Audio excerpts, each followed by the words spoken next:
Gupta, who is the Director Solution Consulting India at Anaplan. Giving a brief introduction, he is a finance and analytics professional with 18 plus years of experience in helping organizations improve in their business planning, forecasting, statutory, and management reporting processes. He has consulted and deployed FP&A solutions at some of the largest enterprises in India, Southeast Asia, including the Tata Group entities, 𝗘𝗱𝗏 Birla Group, Mahindra and Mahindra, Vedanta, etc. Currently, he runs the solution consulting for Anaplan India, helping companies adopt the new age of connected planning. And before joining Anaplan, he has worked with Oracle as the domain lead of planning for APAC region. With this, please welcome Mr. Amit with a huge round of applause. Thank you everyone. So, what I want your help initially is, I want to do a little bit of poll from your side, okay? I want to kind of capture from all of you, what are some of the financial processes that were impacted as per you during the lockdown, okay? So, people on the round table, there is a QR code on the table, you can just scan it from your phone. People who are sitting back, you can just go to menti.com and enter this code 27534782. You will be able to see a page which will come up on your mobile interface with 4 options. I want to kind of capture that, the results from you. We'll just give it maybe a minute. I'll just bring that up so that we can maybe capture some live results around it. Okay. Yep, I have at least one person put in. I know we are about maybe 80 of us, so okay, no issues. I'll talk about the results. Maybe it's okay. Let's see. No issues. It's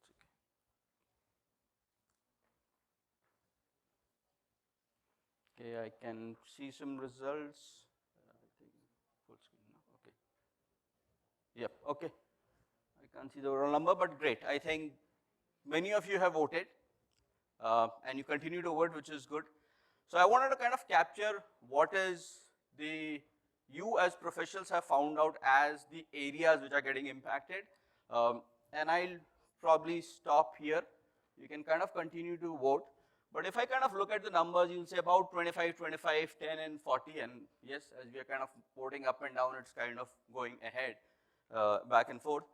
We did a similar survey in the Mumbai event a few months back, and these were the results. Obviously, maybe the Mumbai audience kind of impacted on more order to cash, but the whole idea of this is that all departments within finance were getting impacted. There are certain processes that we think were already ready or automated enough so that we did not need a big change in those processes, whereas some of the other processes, I would say, were very people dependent overall. And one of the things that we kind of saw in most of the organizations is the area of budgeting, planning and forecasting. It still continues to be a very people dependent activity, very manual activity, and I'm quite sure, although we've heard from Divya, Meenakshi, all of them, I'm quite sure within their organization, planning still happens in Excel up to a certain level. Excel will, I hope it will disappear one day, but for the next future of maybe 20, 30 years, it's going to stay with us overall. Okay. So I won't cover the reality because I think all the 3 speakers before me have kind of highlighted on the issues, right? So it's kind of now very well known. I'll just reiterate one point in it. The intensity of disruption and the frequency of disruption is increasing. And if anybody disagrees, please feel free to raise their hand. And what I feel is, if I look at my work career, right, the first 15 and the last 5 years, if I kind of break it into, I have 0 war stories of the first 15 years, right? It was almost business as usual. Yeah, we had some blips, 2008 happened, 2013 happened, but nothing compared to what happened in 2020 essentially, right? So we start to see that the impact on businesses is now at a much greater level than ever. And if we do not have proper tools, we can't go to war with the tools of old age. Case in example, Russia, Ukraine. We fought with tanks. Tanks were developed in World War I. Now what is happening is tanks are sitting ducks. anybody who is developing a tank is thinking whether I should develop a tank or I should look at whatever, UAV, drones, so on and so forth. And that same thing is true for us as an organization also. Now, this is there. What should we do for it? I believe we have got a golden opportunity. Why I say that is not that this will stop, but maybe we have got a pause. Maybe we have a lull before the next storm, for example. And this is the time that we can take to prepare better before the next thing will come. When it will come, what it will come, I can't guess. If you can, great. It's like, for example, we had the octopus in the last football World Cup. This time, maybe octopus would have said Argentina, Saudi Arabia came up. I have no idea why Saudi Arabia won. But the fact is, it is very difficult to predict what's going to happen in the future. But we have the opportunity to both build a good digital stack for your organization. It has to be people input based, people guidance based, but not people based for every manual activity that we do. Second is the workforce that we have in finance also has to change. And I'm so happy to hear about Divya that she has done Python course, and while she was doing her BCom, she's also done coding, for example. It is very important for us to be multifaceted. And there was a question earlier on also saying that, hey, transformation, who should lead, right? Everybody will have to lead transformation in their organization. Every CXO has to have an equal stake on the table. Somebody will drive. Who will drive? We'll talk about that, right? The transformation could be focused on a certain area where somebody takes a leading seat in that round table or at the head of the table. But everybody has to be part of it, because in today's world, you can't do transformation in one department and expect your organization to be able to do well overall, right? It has to be a collaborative effort where everybody comes together and works. You think of any decision that you take today in any of your businesses today, it impacts everybody in the organization. It just can't be done in singularity. And that is where we want to kind of take it to the next level and say that, hey, how do you do some of those things, right? How do you prepare yourself for the next fight, the next COVID, the next ship getting stuck in Suez Canal, so on and so forth. Some of the things is to be able to react fast to it. Now, predicting is impossible, but to prepare for such an eventuality is still possible. Now, we know what has happened. There will always be black swan events. We will always have things that we have never thought of. But if you look at 10 things which has happened, maybe 7, 8, or 9 are some things which has happened in the past. We do have some guidance around it. We can't measure the intensity of it. Come and hit us very badly, or 2 will come as very badly, which we've kind of not even seen, and great examples everywhere to say that, hey, our business model has completely changed in the way that consumers react with us, right? It was a completely store-driven approach. It was an experience that Divya talked about. People don't want to now go to store because the traffic is too much, right? I broadly will just want to search. I want to key down. I don't want to go to 11 acres and spend 4 hours looking at it and then the lower level and figuring it out. It was an experience maybe 10, 12 years ago. I am not in that age now to go and do that experience. I know what I want. I will search for that thing. I will find it. I'll see whether it's available in the store, get it delivered. I am done with it, right? So we want to kind of be able to see how my consumer behavior is changing and what do I need to do in order to remain profitable in this organization.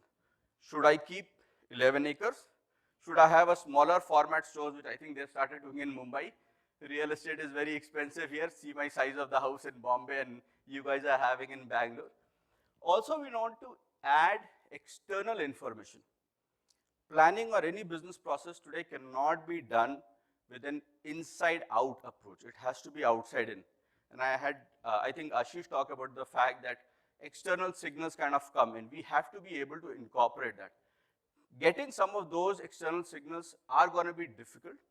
We will have to learn how best to do it. But it is important for us to start the journey now. We will fail. The first attempt will not be good. We won't get good results.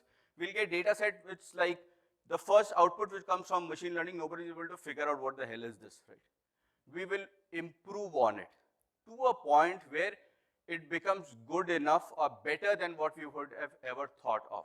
But if we do not start the journey now, somebody else in your competitive environment has already started the journey or is already on that journey. By the time you take that path, you will be left behind.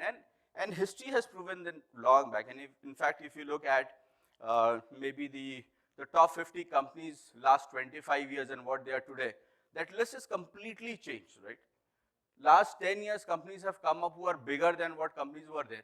There are few, I would say, still surviving or evergreen companies which are still there, but a lot of them have just fallen on the side. And maybe some of this is related to their ability to plan for future. And that is where Gartner kind of came up with an extended planning analysis. As finance, we always thought financial planning, start with a number, end with a number. Top line, bottom line, cash is the king, we all heard about it. Our planning vision or view has to now expand for the entire organization. And we are probably best suited to bring in that change in that organization. So what are some of those modernization possibilities that we have? We actually did a survey. The sample size was not very large, but I think the results are still pretty representative. And the survey came up and said 55% of people generally voted saying finance is best suited for this activity, because if you think of finance talks to everybody and everybody talks to finance. Now between other departments the conversation is very limited. Supply chain rarely speaks to HR other than, okay, can you release my headcount? But there is no active conversation which is happening, and vice versa in all the other departments. Whereas finance is the central to it. You will not have any conversation in any organization without a financial impact of it being discussed, even though a finance guy may not be there in that table or in that room essentially. So people voted out and say that, hey, finance is the central for doing this kind of transformation or being a part of this transformation. So as a finance officer, accounting has become automated, reporting has become automated. We all heard from different speakers talking about now the reports have become self-service. People still refuse to run self-service, we still need to send them. I think that mindset will change, but at least as a system it is already there. What is the next role that a CFO's office will take? Now that your reporting is automated, statutory or management reporting, you become that lead organization, the lead department to plan for not the planning of finance, but the planning of the overall organization of how it should be. Whether it is in terms of decision for your supply chain, and we heard about the fact that I think Ashish talked about that, the 3 Ps that he mentioned. The people, which is the workforce that you have, the facilities or the developers that he's working with, and also the products that he's working. So finance will have a table and they will lead to say that, okay, what should we sell? How should we sell, or where should we sell? How big the store should be, how small? What kind of people do we need on that store location? Should we be employees? There should be contract, whether it should be vendor managers, so on and so forth. So we will be the central part in this overall part, but we have to change ourselves for being effective in that overall cycle. And one of the things that we'll have to do is get a new set of talent within the organization. And also with that, a new set of working. So reskilling is one good part about it. There are now, for example, a few years back, finance guys used to get onto ERP projects, they would move into ERP. Now nobody in finance wants to go to IT because you know that life is pretty big hell there. Now everybody wants to come back into finance. Now what we need to do is, as finance, we need to reskill ourselves not just on accounting, but all the other digital technologies that is happening. And it is also important while we do that to also borrow whatever skills that we get. Get people from other departments to be part of your organization. It is now going to be a multifaceted, as I mentioned. It's not going to be an organization filled with chartered accountants essentially. You will need to have people who bring in that experience from all these departments together, and you will also need to partner. Now, this is all an emerging field which is there. Technology will keep on coming up. We may have some skills. Technology is changing faster than anybody can talk on this. While I'm talking, I don't know what is happening in the world in terms of what is technology. The people skill will also continue to evolve, right? But what we need to do is figure out how to get those people that skill within our department to be able to do that. Now, one of the things that we are leading into is to ensure that the base technology that you have to collaborate together is available, right? So this is where we see most of the organization today in terms of planning. As I said, some people have taken this step ahead to the bigger world which is there. But if you look at your organization, all planning, all collaboration happens over emails. It happens over Excel spreadsheet, right? Last minute people, okay, this is backup of V2 of budget of last year. There is no central system where you have anything. As a step, the first step is to have a systemized process, and to be fair, from step 1 to step 2, organizations have taken 15, 20 years back also. We still see people who are laggards in this, but I'm hoping that you've at least taken step ahead, at least to the next one.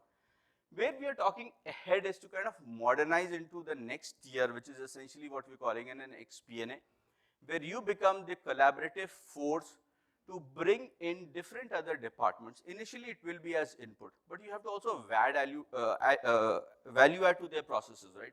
Why would they work more with you if they are not getting something back from you, right? And vice versa. For example, if you are doing a supply chain for them, why would they want to give more data to you and back?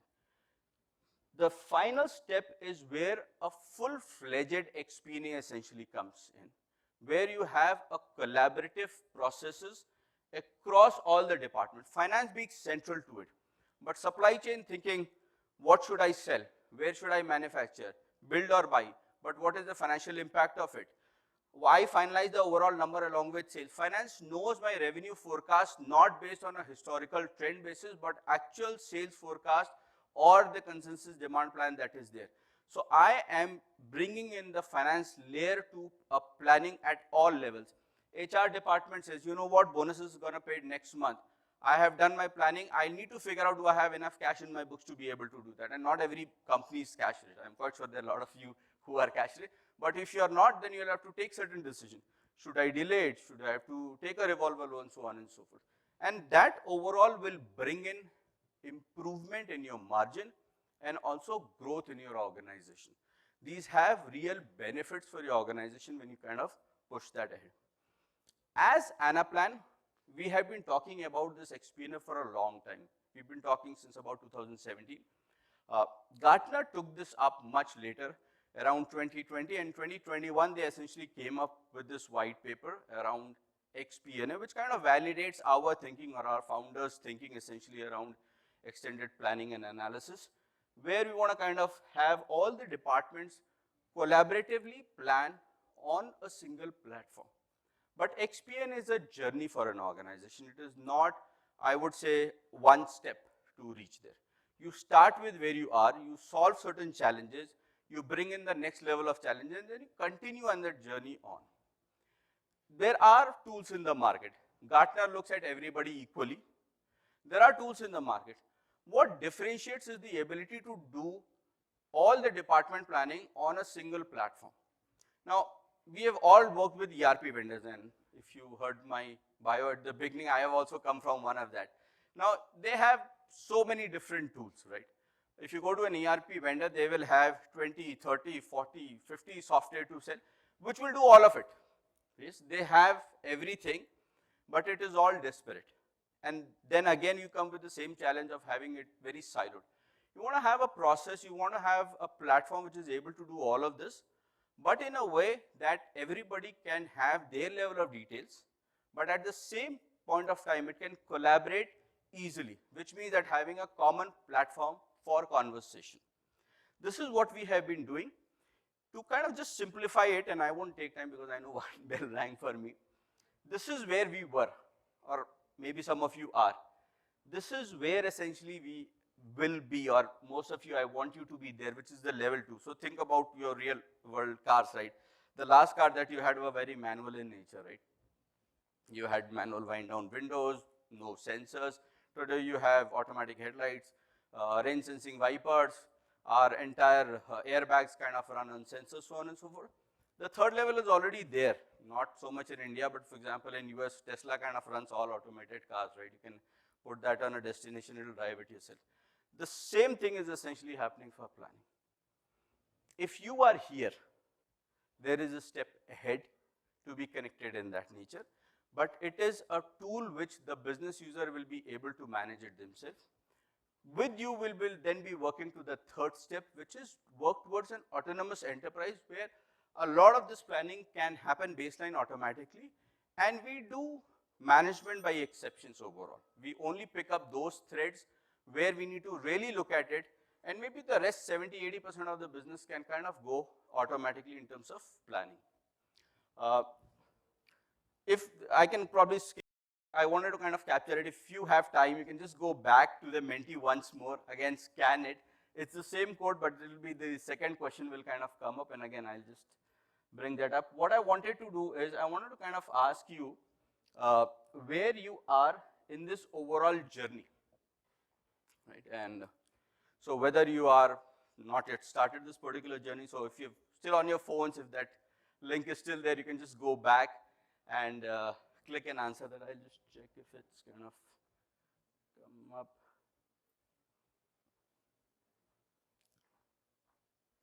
Is it coming? Is the question coming on your mobile phones or still the old one? Maybe this one now? No? Okay, no issues. Yeah, we'll skip this up. But I'll give you the end results, maybe I'll kind of bring that out, yeah. So this is what, when we kind of ran this exercise in Bombay and we had another survey done, this is where customers came up with. Again, everybody is in a different stage of their journey. Somebody are here, somebody are fully prepared. I'm quite sure there are organizations in this room who have kind of taken their journey either with us or with other organizations essentially to have their journey. But the whole point that I have is, it's important for you to evaluate and start the journey. Who do you run that journey with is your choice. You have obviously options in the market. Anaplan is one of those organizations who have kind of taken that lead in this thing. We kind of bring the overall planning for an organization together, whether it's the Department of Finance, Sales, Supply Chain, and HR, across the key use cases that we have. We have done it for over 2,000 customers globally. We are not as old as, for example, some of the 80-year-old company and so on. We are probably only a 12-year-old company, but we have kind of acquired, I would say, very respectable customers, and the customers have derived value from us. India, we have also had a very rewarding journey. Some of them, one of the largest Indian automobile organization in terms of both commercial vehicle and passenger vehicle kind of uses across the supply chain as well as finance. One of India's largest alcohol beverage company, appliances, a whitewood company. 𝗕𝗍𝗏 Fertilizer is the last one, actually. I can kind of mention them because they have agreed to allow us to use their name. 𝗕𝗍𝗏 Fertilizer, one of India's largest NBFC, which is there, one of the largest pharma companies there, and obviously another two-wheeler automobile company. So we have customers that we have acquired in India over the last couple of years across different range, across different challenges. And we are kind of happy to kind of work with all of you. So thank you for your time. We have a booth outside. Please do come up. Happy to have good conversation with you. And thank you all for coming to this session.